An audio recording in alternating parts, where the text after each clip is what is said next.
چنگیز خان نے اپنے دور حکومت میں یہ قانون بنایا تھا کہ کوئی شخص سر عام چھری سے جانور کو ذبح نہ کرے، اور جسے گوشت کھانا مطلوب ہو جانور کا گلا گھونٹے یہاں تک کہ جانور مر جائے۔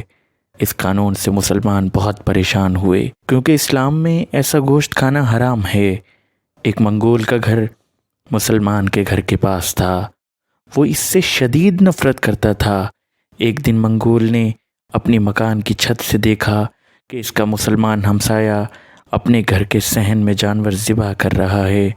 اس نے موقع کو غنیمت جانا اور اپنے قبیلے کے چند افراد کو لے کر مسلمان کے گھر میں داخل ہو گیا اور اسے ذبح شدہ جانور اور چھری سمیت چنگیز خان کے سامنے پیش کیا اور چنگیز سے کہا کہ اس شخص نے آپ کے قانون کی مخالفت کی ہے۔ چنگیز خان نے پوچھا کہ تم نے اسے کہاں ذبح کرتے ہوئے دیکھا؟ اس شخص نے جواب دیا، میں نے اپنے گھر کی چھت سے ذبح کرتے ہوئے دیکھا۔ پھر اس شخص کو پکڑ کر آپ کے سامنے لائے۔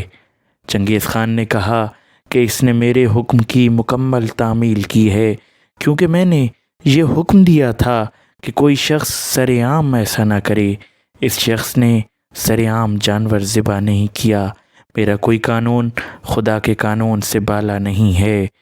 خدا نے کئی چیزوں سے لوگوں کو منع کیا ہے، لیکن لوگ اپنے گھروں میں چھپ کر وہ کام انجام دیتے ہیں۔